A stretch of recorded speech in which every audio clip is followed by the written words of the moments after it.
if not intending to use human trafficking as a scapegoat for migrant workers' issues or to deny migrant workers help, whoever is cleared and externalized by the programs government okayed or licensed, if it's not a scapegoat, to use human trafficking as an excuse known to help those that have landed into dilemmas abroad, which have been extorted, exploited by the systems laid by Ministry of Gender, why wouldn't Ministry of Gender or government in general embrace a workers' administration in this country, this migrant workers' administration? Why not embrace the migrant workers' leadership? The Ugandans who are leaving this country deserve a social order, for them to be clarified about their issues, for government to account for their matters. The country needs to have a database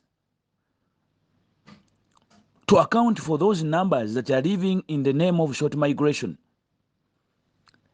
in the name of labor migration, in the name of migration for anything. In other words, why there is no such a database to care about such vulnerable group of people. We have heard on several occasions calling for help, calling this country for help while in overseas. And why would they base in overseas to call for their country support? And their calls get in vain. We have had numbers of workers basing abroad in zones where this government has had bilaterals, working relations, BLOAs, bilateral labor agreements, in which we think these labor agreements are supposed to be protecting and laying a working mechanism, a working relationship between these states. But how practical are these BLOAs? Have these BLOAs turned into something to mock about? Haven't we reached a time to ask, to even question these BLOAs and how they function? If at all they cannot embrace something like that, to recognize the people, the people they externalize and they stop taking them as animals.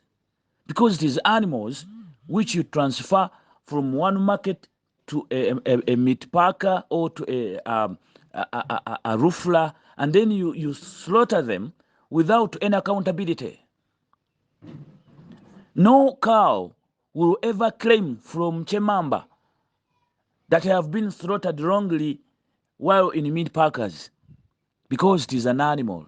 Even animals have rights, but maybe they don't have that freedom to speech, and they don't have that freedom to associate, and they don't have that freedom to actually claim fair life, even if, they must. Time comes when it is justified on them, and they have got no one to claim. I have heard no one, those who defend animal rights, who claims for why some animals are being slaughtered, whether they are young or whatever. You don't hear that. The activists of animal rights have not stood up to claim as we do, because we are humans with an upper brain, with all rights, inalienable rights we deserve as humans. We stand to call for what we deserve, to reclaim for our rights. Some people say when we raise our voices to this level, we are shouting on them.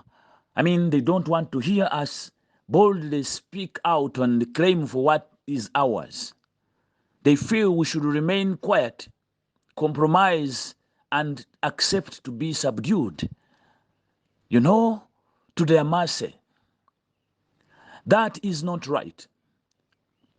It is therefore not right for the government of Uganda to continue externalizing nationals like animals, without social order, without social administration, without any social security, without any support related to that. And our calling as a voice is for such order if justice must prevail.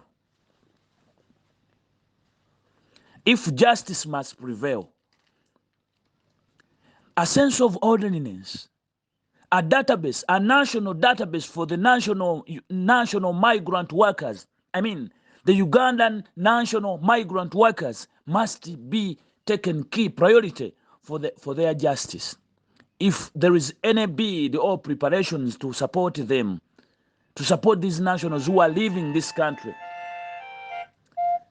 it must begin with that orderliness, with a database for the country to remain accountable, because they don't know.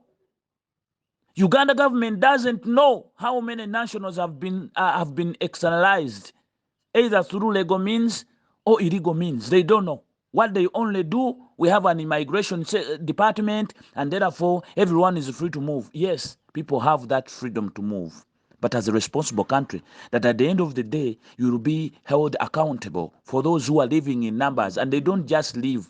Indeed, economic migrants must be protected. These are nationals who are patriotic to the country. They are an integral part of an economy. Forget the traders who may be dealing in merchandise.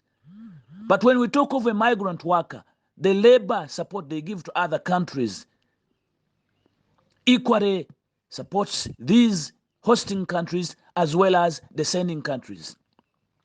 Therefore, they should not be exploited. They should not be just left or casted in a state of nature where everyone can take advantage of them. We only wonder how government rise up with the notion of human trafficking even when they have failed to push it to zero by just embracing a sense of order.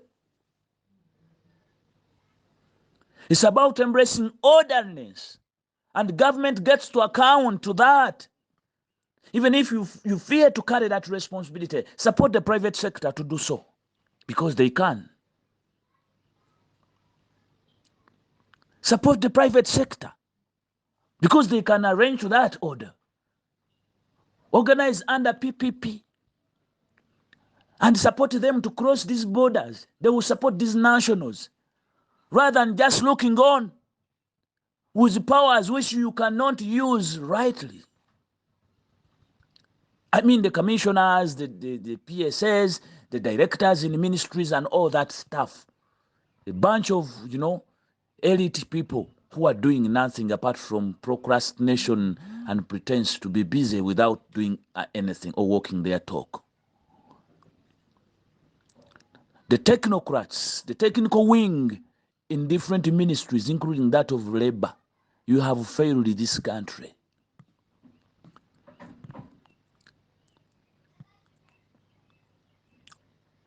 Until the executive arm of government comes up to do something, you have failed because of your bureaucracy, your complications, too much English for nothing. You have only casted Ugandans in misery because of poor planning, cramming theories you cannot put to practice yourself. I'm talking about the technical people in ministries. You are technical for nothing. If you cannot be real to situations, only bragging around as commissioners, when you cannot put the reality to practice. I mean, our question is, why would you brag around, you frat around over conference after conference about human trafficking, when you can organize, when you know, first of all, the push factors of those who are being trafficked? Because those you are talking about being trafficked are the people you have disenfranchised here in this country by your technical, poor, decorated policies, stupid policies, which are oppressing Ugandans to leave this country, which includes the lack of minimum wage that we have failed to push to the latter. The poor policies that you have advised on government to take on have misled us to where we are. After leading us that way long, you have still wrongly You have wrongly gone on to think that the world ends with you. Nobody, either from private sector or from anywhere, should come and advise you about the wrong you do. And yet the dictates of the globalization say otherwise. They dictate otherwise. To which we think you would have woken up by yesterday and match up to what the dictates are saying. But we hear you talking about trafficking. Whoever suffers was trafficked. Does that mean that you, the ministry people,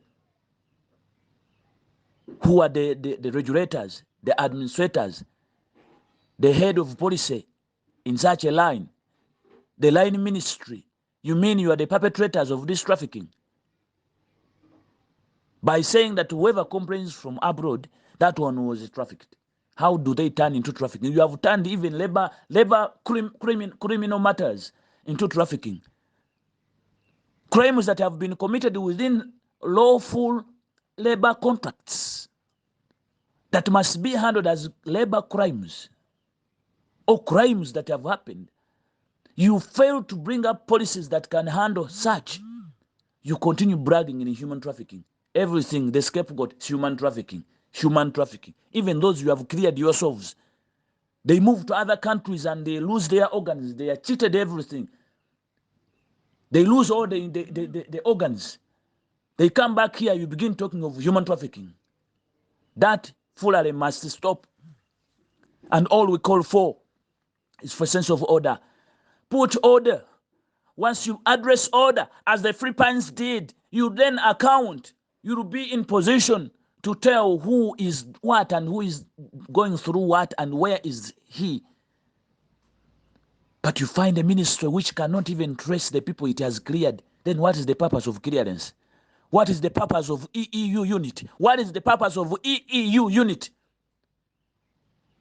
That external employment unit of Ministry of Gender, what is your purpose? What are you clearing? When you cannot trace those you have cleared, what is the essence of clearing? We need to go into that and try to find out why. How? How do you clear? What's that you call clearing? You clear what you don't know, the address. You clear what you cannot trace to at the end of the day. They write to you at the ministry. You cannot also trace that person. You're not even in position to set rules for those you are externalizing because they are unregulated. When you regulate recruitment agencies, you think now everything is okay. We have regulation in the country which regulates recruitment agencies. My friends, do you recruit recruitment agencies? Are the directors of these agencies you are regulating the ones working in houses in Saudi Arabia, Qatar, and other countries where you are aspiring to sign more bilaterals? Are they the ones working in those houses? Are the directors who are pushing their heads into this by claiming to be the monitors, the supervisors, and the whatever they were, the omnipotent of this horror thing? Are they the ones? Are they the victims? Are they the beneficiaries of the program? Where is the presence of those you intend to benefit from these proposals, from this whole arrangement? Where is the workers' stakeship? Big question you cannot answer. You're all compromised in the ministry, folding your heads, walking like thieves. When you are moving in the ministry, pretending to be busy, lying to yourselves, claiming to be educated, when you actually don't look to be by your actions. It defeats our understanding. When you fail to understand that, you sit in the Ministry of Gender, but you cannot define the word tripartism and put it to practice. What are the components of it when you speak about it? And if indeed you are to bring justice within the labor arena, how do you live out tripartism? That means you are a perpetrator of slavery, the perpetrator of system trafficking, because you don't want to recognize a certain party. The third party you think does not matter to you. You want to claim you will deal with recruiters to decide the issues of workers, and yet recruiters are not going to work in the countries where you're recruiting or where they're recruiting. How will workers stand if they don't have a stake in the decisions you are taking? These are the questions we are asking. All along, you have failed to understand that, and when we speak like this, you say, the guys are tough, you are too tough. Your talk embarrasses people. We shall embarrass you because you don't pay our salaries.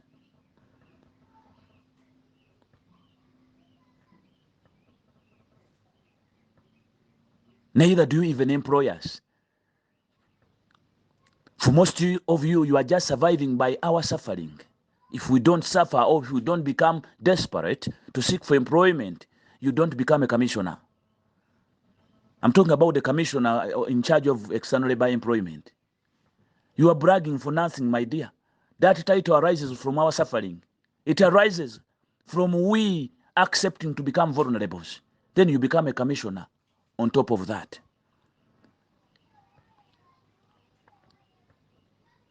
Likewise, whoever is a recruiter, your brokerage role you are playing does not give you a green ticket to disenfranchise our rights, to minder into our lane as workers. Therefore, as a voice, this is what we are calling for, and it should not work for only Uganda, even other states, other African states who are aspiring to practice the same business of labor externalization. The normal should be countries should embrace order, recognize workers' stewardship, recognize their leadership, bring workers on table, have their national leadership, work with their national leadership, cross borders with their national leadership, so that their views are well represented, and you don't cause a compromise. You don't have to burden embassies by making embassies do the work that is not theirs. For instance, how many ambassadors are entitled actually to even listen to our issues? And if they can do anything, what can they do? For instance, who can defend, who can manage to stand a compromise of defending the profit that a country earns on coffee, for Uganda's case, and then at the same time fighting an Arab man who is allegedly, having involved in a syndicate to smuggle somebody's kidney or to actually extract somebody's kidney illegally. How can that be? That cannot. Besides, they are not even empowered to defend or to be lawyers for us. Don't you see, as ministry, that you are exposing these nationals, yet you lie to yourselves under international organizations, and then you keep talking, giving speeches, decorated speeches to show how you care, and you really just playing mockery, trying to show how you are trying to care, yet you are just wasting time targeting per diem. But I don't think that per diem can buy a life. It cannot. You will get it today, but the next day your auntie's daughter will call you. After leaving that office in that international organization you are working, will call you when policies are not in place to support her. You will look and guys calling here and there, and nobody will help you, just as it is for other common nationals who are calling and have no connection anywhere. Even those that with connection have failed most of the times to support their own out of captivity overseas because of poor policies. Continue getting compromised. But our message remains to you that we shall not get off you. We know you want to eliminate us.